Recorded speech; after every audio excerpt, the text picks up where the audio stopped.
You found the Sharks Broadcast podcast. Subscribe, and if you like what you hear, give us a 5-star rating. Sarah and A-Train. You know, Train, you crack me up. By the way, it's Wednesday morning. We're going to have rain today, FYI, if you're headed out the door. But so I'm looking on my Shark app, and I see a story that you wrote. Weird diagnosis means good news for Boston Red Sox. So I start to read it. It says that you're a hypochondriac. Oh, yeah. Due to my intense hypochondria. Train, we've been working together. Tomorrow, it'll be 3 years. Yeah, I keep that well hidden. But sure enough, wow. Yeah, I could tell you at any time. I could tell you 5 different maladies I have at any point in time. I had no idea. I think I've had COVID about 115 times over the last 13 months. I mean, just it's absolute. Yeah, it never ends. This medication, you can take. I don't know. I'm just kidding. Then I'd probably be worried about the medication I was on. And that would open another whole can of worms.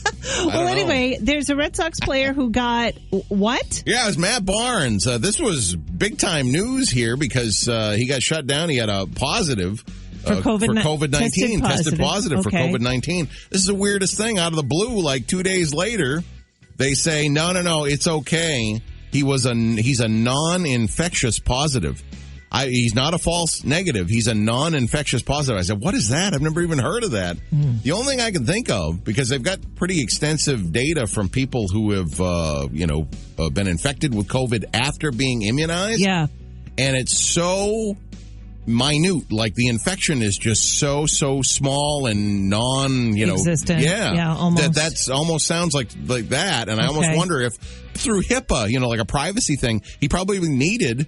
they have the folks that need the early immunization, and maybe he did that, and then that's their weird way of hushing it up or something, I think. But what's important with the Red Sox is that he was a close contact to 8 different Red Sox players, so they would have had a roster with like -9 guys tomorrow. So that's a good thing. It frees them all up. I don't know. I always give the hairy eyeball to situations like that. Yeah. You know what I mean? If it doesn't make sense, there's something that makes no sense. Either my mother said this, and I swear to God, I live my life by this particular rule. If it doesn't make sense to you, you are either A, lacking information, or B, you're being lied to. That's very good. That's exactly it. I mean, I got that advice from Ella, and I live my life by it. Yeah. So I'm passing it on to all of Shark Nation. Yeah, I think there's a little bit of both or something. Or maybe they're just lacking information and kind of lying to lack the information. They're just putting, I don't know, like I don't know what you just combination said. of both. Anyway, all right, coming up, we got Prince and the Revolution. Talk. It's all on the way. It's a Shark Morning Show with Sarah and A-Train. Wow. Well, exciting news yet again for the culinary center of the universe that is New Hampshire. I think that's it. I think that's us. I think that's what we've become. Hello, welcome to Granite State. Is that a party of 4? Yeah. Wow, we're doing it again. A New Hampshire chef. His name is Chris Viaud, and I hope that I'm pronouncing his name properly. He's the chef and owner of 2 restaurants in Milford, Greenleaf and Culture. Greenleaf is fancy schmancy. Oh, man. It's one of those cocktail places where you can get small plates.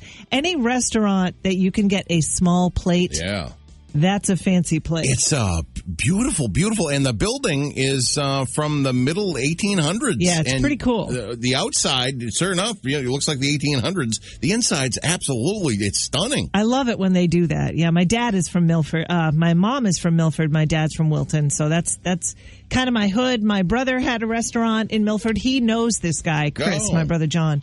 And Culture is the other restaurant in Milford. That's more of a breakfast lunch place. It's got, sandwiches and all kinds of stuff. Anyway, Chris is going to be on Top Chef starting tomorrow night. Yeah, at 8 o'clock. Season 18 on Bravo. And boy, that's a very intense show. There's a lot of fire flying all over the place. A lot of people running around, cooking stuff and getting judged harshly. Yeah, well, they put them in circumstances that are very difficult. Yeah. They put them out of their element and they take them all over places and they have to work as a team and people are sweating. Can you imagine if you're the head chef at a restaurant, you are top dog. You don't have to answer to anybody. You don't have to do what anybody says. It's your domain. So you get out there and you get in with a team and you've got to work as a team. You're no longer the top dog. Yeah, and you're given the rules, and those are the rules, and these are the laws, and that whole thing. Yeah. Completely out of the typical element, Yeah, I can't wait, though. I can't wait. All the best to Chris. Go 603, baby. Time now for the brain strain on this. Not a cloudy. What is it, Wednesday? Yeah. Man, because I wasn't here, the days are all messed up for me. No, but that's right. Yeah, it's probably it's a Wednesday that feels like a Monday. But 31st of March. Yeah, March is over. We've got a great prize for you, a gift certificate to Dunks today. Dunkin'. Yeah. Woo, love Dunkin'. If you answer this question. All right. Almost half of all New Englanders plan on doing this when the pandemic is completely over. Okay. Almost half of New Englanders plan on doing this when the pandemic is completely over. What is it? 877-45-SHARK. That's 877-457-4275. It's not hugging everybody in sight, which is what I plan on doing, because I'm a hugger. I don't know if other people are going to be psyched about that, but that's what I plan on doing. Yeah, we're going to have to set up some sort of National Hugging Day or something. Right. New Hampshire Hugging Day. Right. Almost half of us plan on doing this once the pandemic is over. What is it? Give it a shot. We've got Tom Petty up next on The Shark. The Shark Morning Show with Sarah and A-Train. Time now for the brain strain. Yeah, almost half of all New Englanders. Well, they plan on doing this when the pandemic is over. What is it? All right, almost half. That's quite a lot. Let's see if we can get an answer. 877-45-SHARK. Good morning. What's your guess? I'm going to guess having a big party. Wow. That was not hard at all. Well, it's having the biggest party in the history of their entire life. So, yeah. Yeah, we'll give you credit. We'll accept it. What's your name? Awesome. Bonnie. Hey, Bonnie, where are you calling from? I'm calling from Stratford, New Hampshire. Stratford. Okay. And what are you going to do once this pandemic is over? That's exactly, I want to have all my family over for a big party, like a 4th of July cookout or something like that. 4th of July is going to be off the hook this year, I think. I know. I also want to do some traveling. I've had my second vaccine, so I feel like in a couple weeks I can safely go out to dinner. Oh, yeah. Yeah. I just really want to get together with family. Yeah, I don't blame you, Bonnie. All right, hang on just one second. There'll be a lot of mac and cheese there, too. Oh, yeah, baby. Oh, yeah. That's awesome. Hey, how are you serving it yet, or is that still something that you can't talk about? Well, the funny thing is we served it yesterday. Oh, you did? Okay. And it wasn't bad.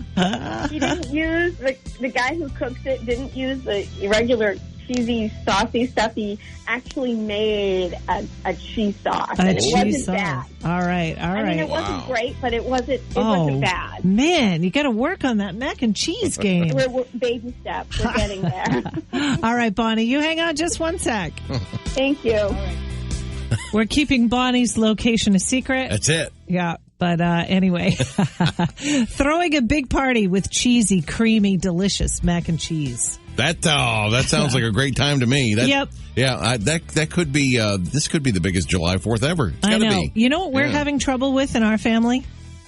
Here's the fight that we are pre-gaming the fights. Okay. Because when we get together, there's obviously we haven't fought in a year because we haven't all gotten together. Here's the fight that we're having currently. Whose house is it going to be? Uh-oh. Yeah. There might have to be a rolling caravan of houses visiting or something. I don't know. Wow. Okay. Yeah, because there's 7 different houses up for grabs. Yeah. You usually go, because you have stuff at your place. Sometimes you go back over to... usually, like, if it's my birthday or Colin's birthday or David's birthday or whatever, it's at my house. Okay. Like, people will come to my house.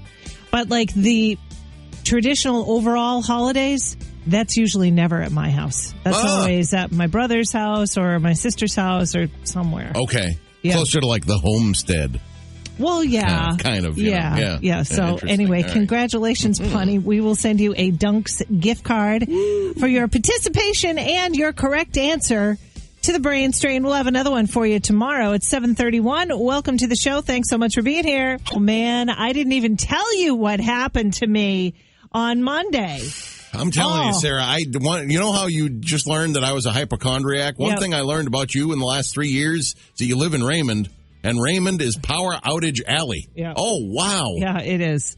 It is. Every time I go home, and I really like my neighbors. I think I've said this before. I really, really like them. But man, every time I come home and I hear their generator, which I don't have, I get like, oh, darn, they've got their generator on. That means I don't have any power. Yep. So I had gone to the grocery store and I was making, some chicken soup for family and all that. And I went in, put all the stuff away. This was in the morning on Monday. Put all the stuff away, set up everything. My computer, I was going to answer a few emails, even though it was, I wasn't supposed to be working. You always peek at your email. You know what I mean? Yep. So I did that. Right when I got everything set up, I put the big pot on the stove. Power went out. Oh, no. Yep. So I called a friend of mine who I know is always home. And I said, listen, I got to come over and use your stove. So he's like, yeah, sure. Come on over. So I did that, and I was able to persevere. Okay. It wasn't bad. I see the silver lining in everything. You know what I mean? I got to hang out with my friend. I hadn't done that in a while. So it was all good. But, yeah, Raymond is always, the wind whips through that town, and my power goes out every time. It must be just too many trees and too many wires or something. Yeah, because it's true. They had a section of 101 shut down with rolling roadblocks because they had to fix power there. Yeah. That was the last one. This last thing from Sunday into Monday was huge. The very last things were in Raymond. Yeah, sometimes it'll be the rain that does it, and we're expecting rain today. Yeah. Right? No, we have heavy rain rolling in tonight. Yeah. Hopefully what they just did will stick around for a couple of days. I hope so. Oh, my gosh. But, yeah, generator companies must be just like, wow, really killing it. Yeah, making it rain their own self. Making it rain. Yeah. That's right. We get Madonna and Robert Palmer on the way next. It's a Shark Morning Show with Sarah and A-Train. I'm Aaron. Love it when we do these stories and we're potentially able to help a classic institution at Fun Spot in Laconia, the American Classic Arcade Museum. It's neighbor helping neighbor. Absolutely. Those 250 classic video games, some of which are so rare, it's like the only place on Earth where a couple of them still remain. Well, it takes a lot of maintenance, takes a lot of money to keep these up and running, and they've had it rough the last year here with COVID.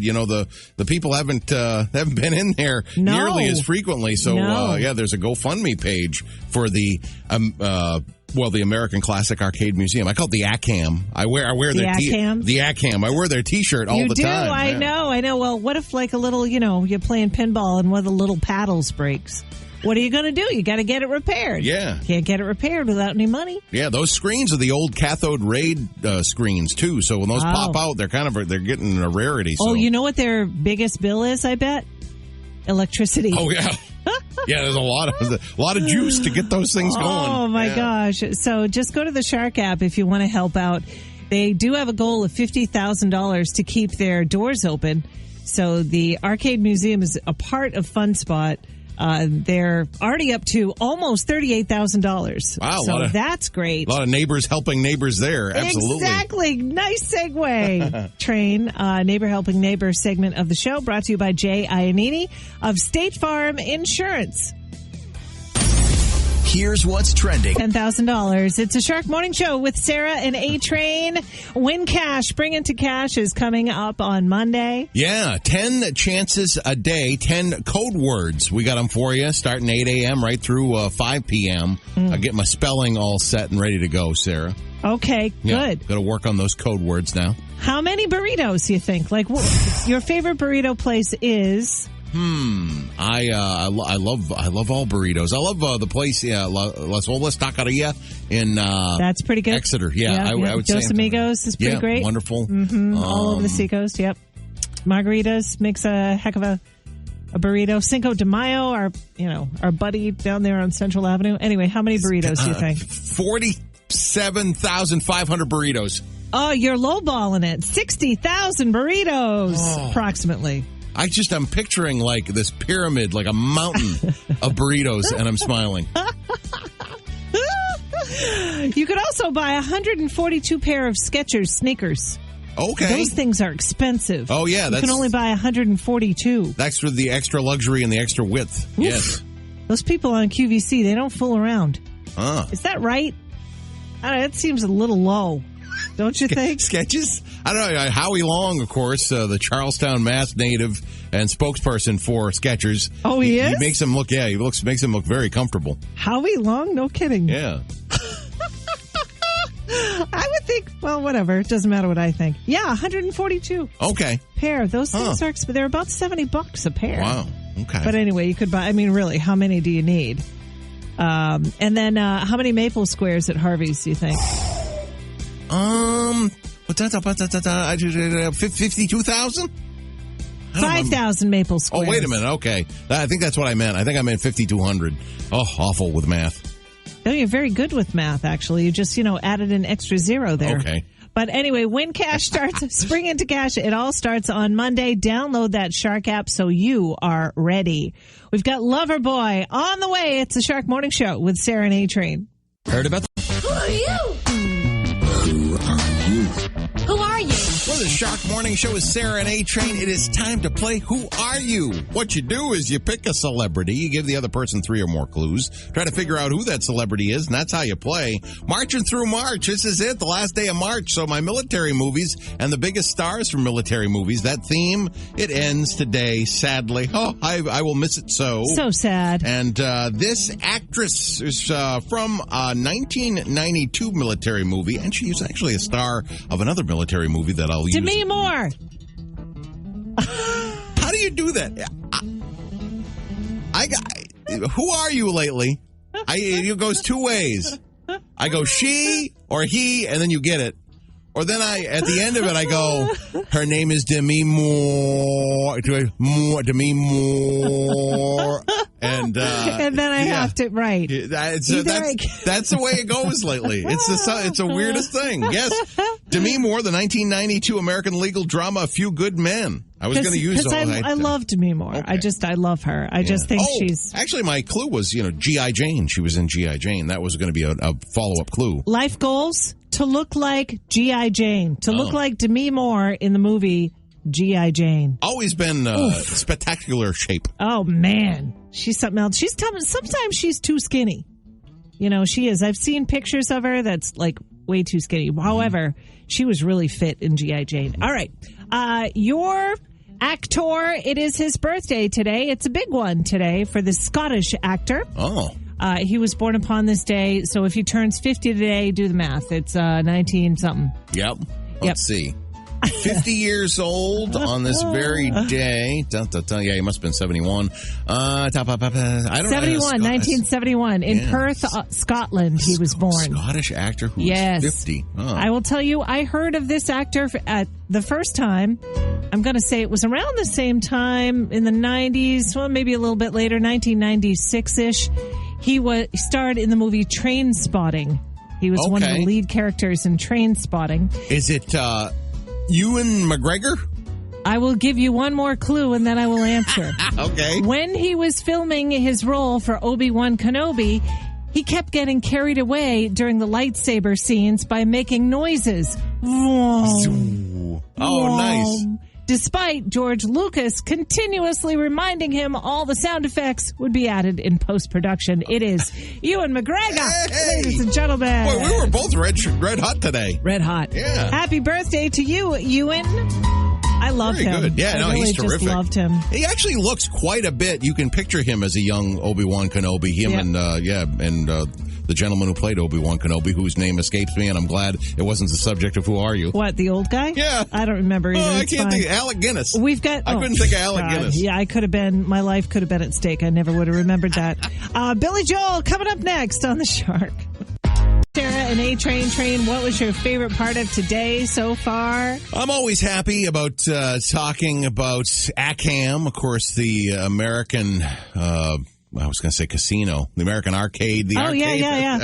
Up in Laconia, of course, part of Fun Spot. People think that is Fun Spot. It's his own museum, and they need help. They got their own GoFundMe, so it was fun talking about that. I mean, I go there once or twice a year, and just giving them support. Yep. It gave me a warm feeling. My favorite part of today, I learned something new about you. You are an extreme hypochondriac. Yeah. Not just like a little bit. No, You're, in your own words, extreme. Yes.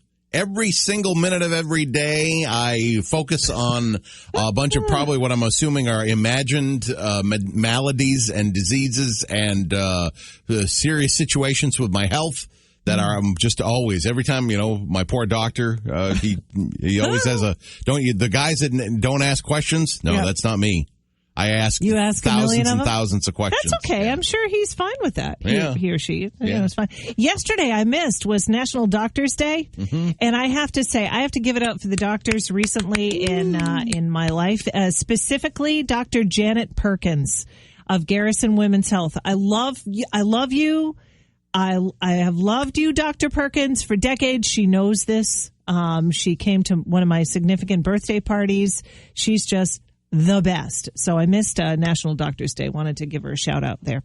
We've got the Workday Kickoff coming up next. Michael Jackson kicks it off next on The Shark. It's not